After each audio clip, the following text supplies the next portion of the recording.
Yes, welcome students. ये 10.2 theorem है 10th class की।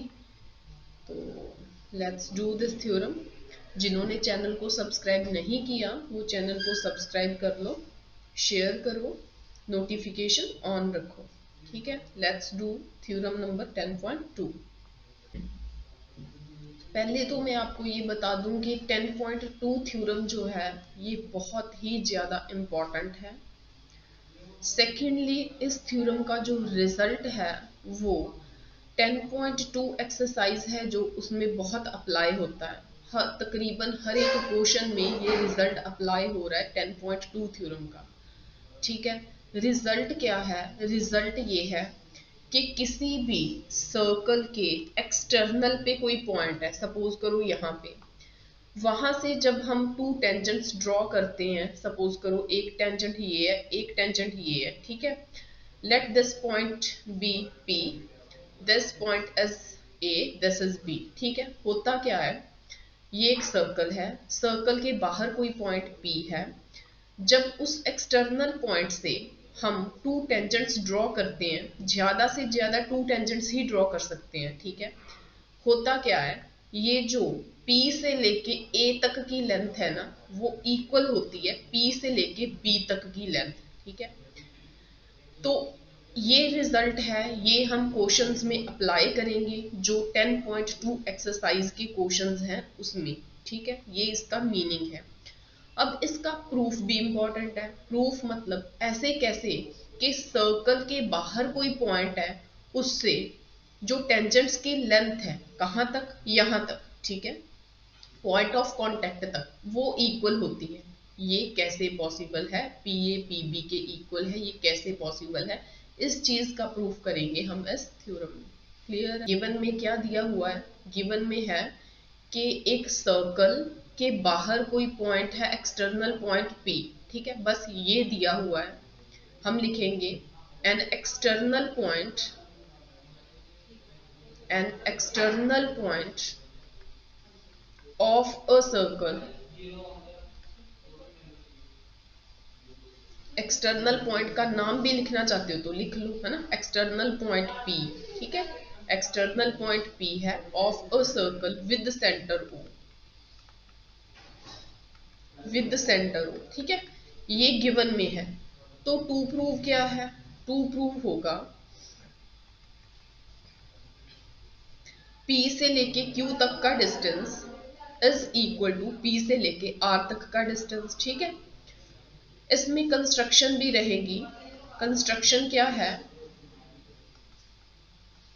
O join O Q, O R and O P. ठीक है, ये कंस्ट्रक्शन करने की जरूरत क्यों पड़ी? वहां पे कैसे पता चलेगा कि कंस्ट्रक्शन करनी है? क्योंकि सर्कल के बाहर पॉइंट पी है, बस इतना दिया हुआ है, टेंजेंट्स दी हैं, इतना दिया हुआ है। ठीक है, और कुछ नहीं पता। तो कंस्ट्रक्शन करूंगी इनकी, तो ये दो ट्राइंगल्स बन जाएंगी, फिर इनको कॉन्ग्रुएंट प्रूव करूंगी। ठीक है, मेरा मेन मोटिव क्या है? इन दो ट्राइंगल्स को कॉन्ग्रुएंट प्रूव करना, ऊपर वाली एंड नीचे वाली को। जब हम कॉन्ग्रुएंसी प्रूव कर देते हैं ना दो ट्राइंगल्स की, उनके कॉरस्पॉन्डिंग पार्ट्स इक्वल होते हैं। कंस्ट्रक्शन हो गई। प्रूफ में, प्रूफ में क्या करोगे? मैंने मोटिव बता दिया कि मोटिव क्या है आपका। ओ क्यू पी ट्रायंगल ऊपर वाली triangle and O R P triangle नीचे वाली ट्रायंगल। मैं यहाँ पे लिखूंगी in triangle O Q P and triangle O R P. ठीक है, O Q P triangle and O R P triangle में इन लिखा, यहाँ पे एंड लिखा, जो हालचाल यहाँ पे होता है वो लिखेंगे। हालचाल क्या है? P से लेके O तक का डिस्टेंस जो है वो ऊपर वाली ट्रायंगल में भी आ रहा है, P से लेके O तक का डिस्टेंस नीचे वाली ट्रायंगल में भी आ रहा है। So PO is equal to PO। इसे आप लिखोगे कॉमन। कॉमन क्यों? क्योंकि ऊपर वाली ट्रायंगल में भी है, नीचे वाली में भी है। O से लेके Q तक का डिस्टेंस इक्वल है O से लेके R तक का डिस्टेंस, ये रहेगा रेडियाई। ये है रेडियाई, ठीक है। तो the third thing is angle one, ये है एंगल वन, ये है एंगल टू, ठीक है। एंगल वन एंगल टू के इक्वल है, वो क्यों? 90 डिग्री है, ईच 90 डिग्री है, ठीक है। 90 डिग्री क्यों है, उसका रीजन बताना है। उसका रीजन रहेगा, हम ऐसे लिखते हैं इसे, is equal to 90 degree. Reason यहाँ पे क्या लिखेंगे, 10.1 थ्योरम का की जो स्टेटमेंट है वो लिखेंगे कि जो टेंजेंट होती है वो जो रेडियस होता है उस पे परपेंडिकुलर होती है। रेडियस कौन सा होना चाहिए, जो पॉइंट ऑफ कांटेक्ट से पास करता है वो वाला रेडियस, ठीक है। ये 10.1 थ्योरम की स्टेटमेंट लिखोगे यहाँ पे। अब तीन चीजें यहाँ पे इक्वल है, एक है ये साइड, ये भी साइड। जब भी 90 डिग्री का एंगल बन रहा हो ट्राइंगल्स में, वहां पे आर एच एस लगने की पॉसिबिलिटी होती है। आर एच एस क्या है? आर का मतलब है राइट, राइट का मतलब कोई भी एक एंगल 90 डिग्री का होना। एच का मतलब है हाइपोटेन्यूज का इक्वल होना, ठीक है, दोनों ट्राइंगल के हाइपोटेन्यूज का इक्वल होना। एस का मतलब है साइड, साइड कोई भी, हाइपोटेन्यूज को छोड़ के बची दो साइड्स, उन दो साइड्स में से कोई भी साइड्स कॉरस्पॉन्डिंग साइड्स का इक्वल होना। अगर ये तीनों वहां पे लगती हैं तो उसे आर एच एस बोलते हैं, ठीक है। तो यहाँ पे चेक करते हैं कि आर एच एस लगता है कि नहीं लगता है। 90 डिग्री का एंगल हुआ, ठीक है, आर हो गया। हाइपोटेन्यूज इसमें क्या है, वाली ट्राइंगल का हाइपोटेन्यूज क्या है, पी ओ।